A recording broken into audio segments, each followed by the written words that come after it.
Today on Beyond the 208, we'll start in Boise. A hearing at the Idaho Supreme Court challenges to how the Attorney General worded a ballot initiative aimed at restoring abortion rights in Idaho. Beyond the 208, a man simply hoping to help another person started a donation chain, saving the lives of several people. Now, a group is connected for the rest of their lives. And a group of students are sending a message of hope to other kids impacted by wildfires. After their own experience with devastation, second graders in Colorado want kids in Los Angeles to know they are not alone.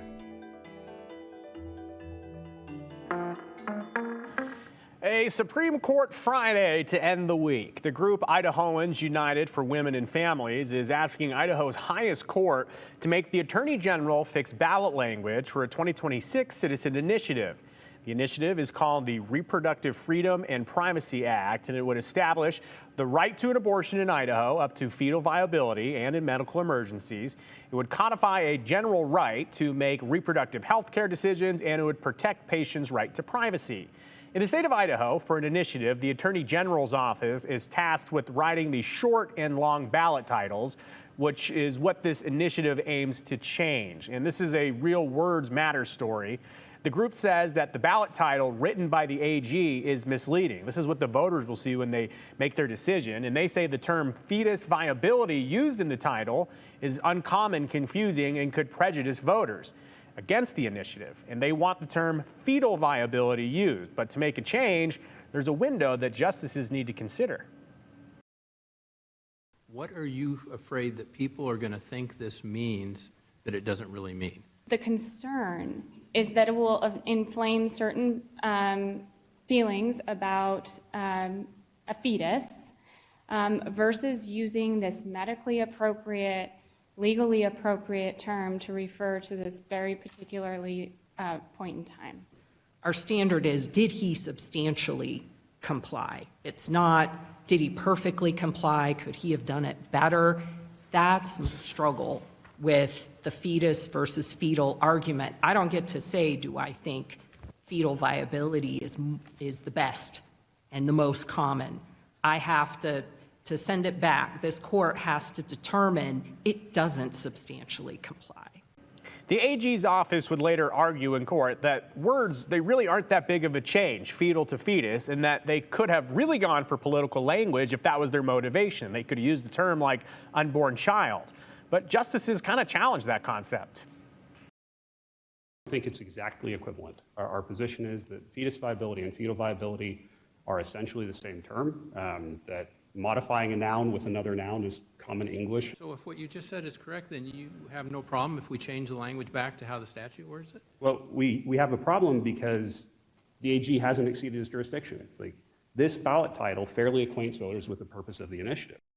The group also argues that the required fiscal impact statement, what the initiative could cost voters if they approve it, well, they say it's misleading and biased, and that it wrongly implies that the initiative would cost the state of Idaho a lot of money, even referencing implications with $850 million in Medicaid spending. The Attorney General's office knows that the $850 million Medicaid budget is a controversial thing in Idaho. I'm pretty sure you guys are aware of that. It's almost $1 billion. Inserting that number into this initiative, don't you think that has an impact when voters read that? The short answer is I don't know. So the group is asking the Idaho Supreme Court to replace the current ballot titles with what they believe would be more accurate and neutral titles, ones that include key parts of the initiative. They are also asking that the fiscal impact statement be cleared up, neutral and not misleading in their opinion. And they also are looking for some attorney fees to be awarded because they say that the state has acted unreasonably. The justices will consider this over the next few weeks and then come to a decision. Sticking in the courtroom with the same office, a judge has ruled that Attorney General Raul Labrador must testify under oath in a lawsuit. And this is a lawsuit brought by a former deputy who was in his office who alleges that she was wrongfully terminated. Aspen Shumpert breaks down the lawsuit and why the AG is set to be questioned. Daphne Wong worked under the Attorney General's office since 2012. She was promoted to lead deputy of the Health and Human Services Division in 2021 and remained in the role until she was fired in 2023. She says she was terminated as a result of voicing ethical concerns regarding client representation. She claims she was terminated within 3 hours of submitting written documents of her ethical concerns. Some concerns of hers include a personal friendship Labrador allegedly had with the grandfather in a child protection case, and being pressured to violate attorney-client privilege by revealing confidential information. The lawsuit alleges explicit violations of the Whistleblower Act, which safeguards government employees who report suspected violations or law, rule, or regulation. The Attorney General's office requested a protection order that would have prevented Labrador from being deposed in this case. But the ruling by Judge Jonathan Medema partially rejected the protection order. That means Labrador will need to answer questions under oath regarding the circumstances of Wong's termination. The Attorney General's office has denied claims that Wong was terminated in retaliation for her speaking up. Wong is seeking reinstatement to her position, back pay, and benefits, as well as damages for emotional distress. A spokesperson for the Attorney General's office did issue this statement to us, saying in part, quote, "The effect to compel the Attorney General's deposition runs counter to well-established legal principles that shield high-ranking government officials from precisely this type of litigation-driven harassment. All relevant information can be obtained through alternative sources, making such a deposition unnecessary. Additionally, Labrador is exploring other legal avenues to challenge the court's order. Joe, this case is proceeding with a trial set to be in August of this year. It'll be interesting to see what legal filings the Labrador's office could put up before that would either come to a settlement without a jury trial and to avoid the deposition, because I know that depositions, there are a lot of things that come up, so it'll be interesting to see what happens there. Yeah. Okay, Aspen Chumber, thanks so much.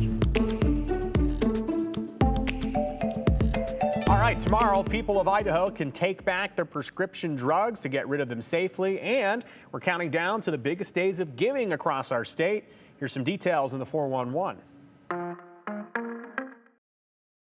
If you watched the 208 on Thursday, you would have seen our interview with Allison Butler, the former Caldwell police officer who amended her sexual harassment and retaliation lawsuit against the city to include the mayor.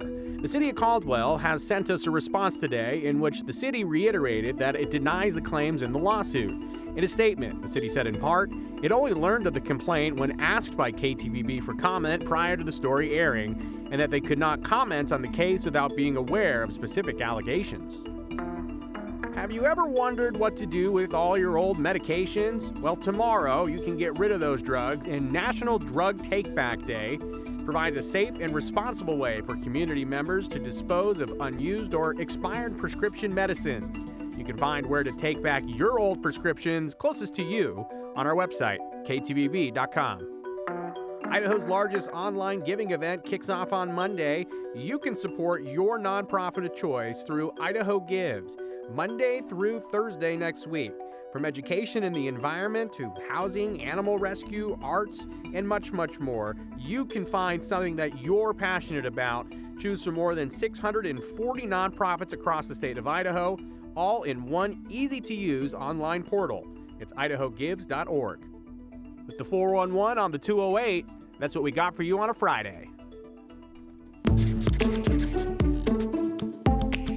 If you can help, you should help. There's not much to it other than that. A special story in this week's Beyond the 208. 5 people undergo kidney transplants to save the lives of 5 others before ever meeting each other. Natalie Swaby with our sister station in Seattle was there when all the donors finally met.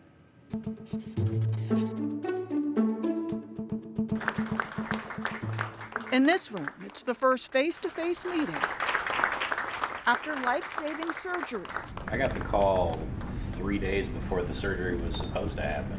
Here are the photos of a 10-person kidney donation chain that all started with a teenager from Bothell. If you can help, you should help. There's not much to it other than that. That's what led Patrick Baldwin McCurdy to reach out to Providence Swedish. He did come to us when he was 17, and we said, you're, obviously not of age. Here, the rule is you have to be 21 to be a benevolent donor. Thought, okay, I can wait until 21, and so I sent the email at 21. At the Organ Transplant Center, that sparked more acts of kindness. Another pair is able to come forward. They're not a match. they're able to donate to another pair. Alejandra and Ricardo were caught in that ripple effect. The Mill Creek couple, married 37 years, had already received devastating news from doctors. They say, you know what, you are almost dying. Go to the emergency room. I was dying. Ricardo's kidneys were failing. There were hospital visits and the dream of an organ transplant. In the beginning, I was hopeless because I said, who's going to give it to me? His wife did not hesitate. Ready to give him her kidney, she filled out this form with her reason why. For love, because I love him so much. But she wasn't a match. Instead, the couple joined the donation chain, where Alejandra was able to save a man named Harry. Ricardo is alive thanks to Derek. I just want to say thank you, my doctor, to you, to everyone. A total of 5 lives were saved thanks to what Patrick started. I think seeing all the people that I've helped, it's been life-changing. A selfless act is now offering new hope. Patrick says he's sharing his story to raise awareness. So yes, a huge story up in Washington, and according to Providence Swedish Nationwide, 17 people, they die every day while waiting for organ transplants. And in other cases, wait times are often 4 to 5 years. You can find more information online.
A first-of-its-kind women's sports facility aimed at serving 2 teams here in the Northwest, specifically in the Portland metro area. It's one step closer to welcoming athletes. Libby Dowsett from our sister station in Oregon was at the groundbreaking in Hillsboro.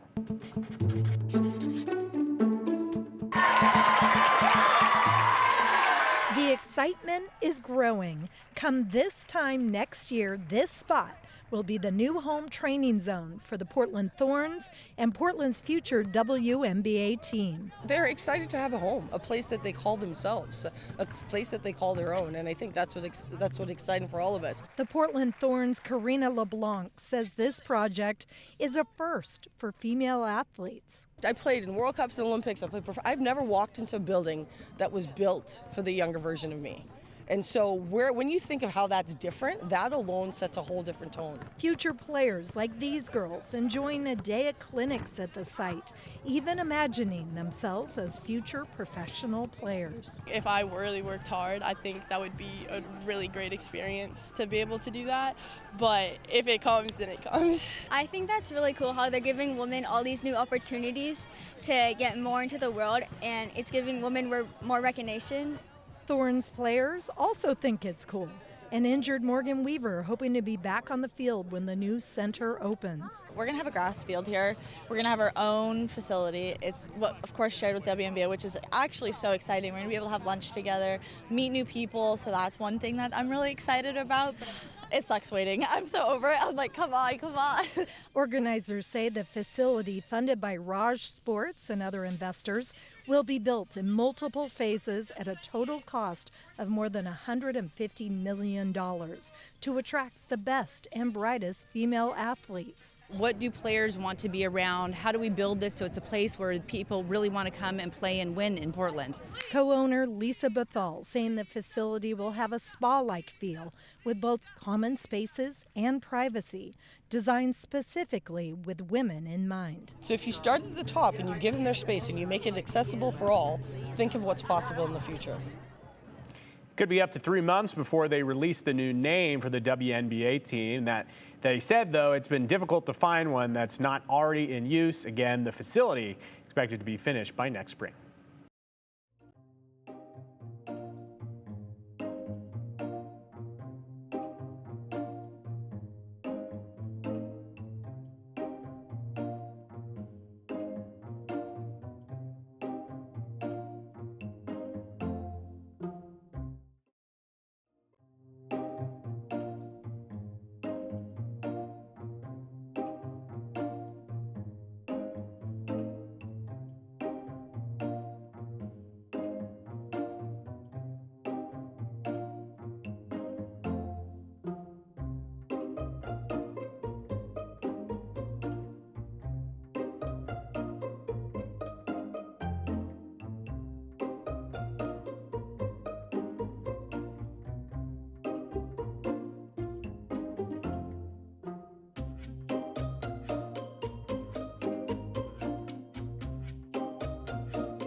Victims of the wildfires that burned thousands of acres in the Los Angeles area earlier this year and last year, they're still working to recover. And a group of second graders in the state of Colorado, they know what that's like. And now they're going to help kids in California that are going through the same very difficult times that they did. Jennifer Meckles from 9 News in Denver shares their project. There is something special waiting inside all of these boxes. Puzzles, like drawing activities, Legos. Not just toys and games. I guess they're just stuffies. But also a message of hope and resilience. Smokey the Bear, it like puts out fires and everything. Fire is no fun. We have all been through it. The fire is so scary, but the best we can do is try to move on. Every year, second graders at El Dorado PK through 8 in Superior come up with a project to help others. So it's a unit where we're studying how kids can use their voice and their actions to change the world. This year, Laura Vihil's class had a big idea. When we started the unit is when the fires broke out in LA. And we experienced a fire 3 years ago. And during that time, we were just kind of forced back into school. Fast forward to now, we wanted to repay or pay it forward to LA. We thought it would be awesome for them to know that there's hope after a fire. The Marshall Fire forever changed this school community, and students knew exactly what kids recovering from the LA fires would need. They just started brainstorming, and they came up with really, really creative stuff.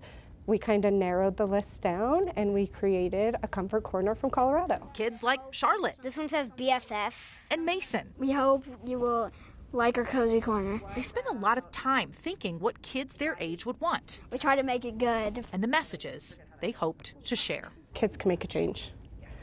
And it's so nice for them to have an authentic experience with that, and that pay it forward. Like, if you can help other communities, pay it forward. We hope you like it. We care about you. And we hope this will make you smile. I spent time actually in that exact area of Colorado in Superior during the Marshall Fire, and the devastation of that community was hard to grasp as someone who grew up there. The fact that they're able to pay this forward and get their experiences to help others is really meaningful, and the teachers are planning to get those special boxes shipped to the kids in Los Angeles this week. They have connected with the school in Altadena, and that was a place where the school really burned down, and it was an awful situation, but the kids are now set up in satellite locations to continue learning.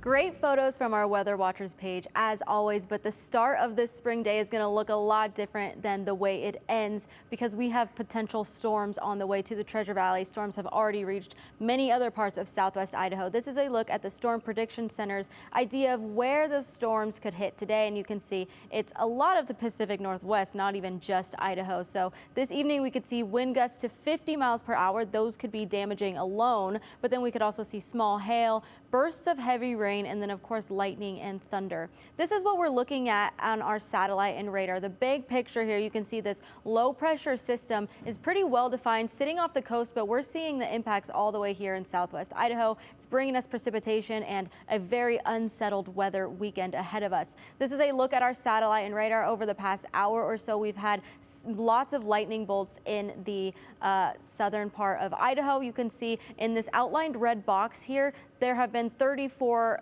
strikes of lightning, and that's just in the past 15 minutes. Taking a little closer of a look, you can see that this is the Treasure Valley here, and then this is the Magic Valley down here. The precipitation is getting very close to parts of the Treasure Valley, reaching into Elmore County, Ada County, and this little band here shows that it could hit Mountain Home very soon. Now, if we go into our futurecast this evening, it looks like those showers or storms potentially should be rolling in to the southmost part of the Treasure Valley very soon, and it'll make its way in a line somewhat through the Treasure Valley this evening. Should clear out though around 11 p.m. tonight, and then Saturday is going to be the better half of the weekend. If you do want to get outside and enjoy some time, tomorrow is going to be the day to do so because that's when we're going to see the biggest break in precipitation. However, we still could see some stray showers or two in the valleys, and then the mountains could still have some more scattered showers through tomorrow. Looking at our wind gusts, you can see that they are picking up this evening. We're looking at 20-30 mile per hour wind gusts, and those winds are going to continue on and off throughout the weekend. They will continue to pick up above 30 miles per hour at some point and then slow back down, so be prepared for those winds at any given time this weekend. Looking at our total precipitation, we've been pretty behind on our April month precipitation so far, but this weekend might be some time to make some up. Looking forward to tomorrow, so in less than 24 hours, Boise could see 1/10 of an inch of rain total, but the mountains could see close to 1/4 of an inch. By the time we get to Sunday, the end of the weekend in total, precipitation could look like ½ an inch to an inch in some spots, and most everywhere in southwest Idaho is going to see at least a little bit of measurable precipitation. So again, tomorrow, 72 is our forecast high in Boise. It's going to be breezy still. Those breezy and windy conditions are going to stick around for the weekend. Saturday is going to be the best day to get outside because Sunday we're ending our weekend with showers, stormy conditions again, and it's going to be windy and pretty cool.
Well, thanks for joining us. It was a very busy week. One thing we did want to put the spotlight on for you. Coming up on Monday, Idaho's biggest days of giving. It is Idaho Gives. And there's extra importance this year because whether you agree with what's going on at the federal government level or not, Idaho nonprofits are in a real pattern of uncertainty right now with the possibility of losing major grants and government partnerships. So nonprofits are looking for maybe some extra support this year. That'll kick off on Monday, right at the stroke of midnight. We'll get to your comments more next week. Have a great weekend.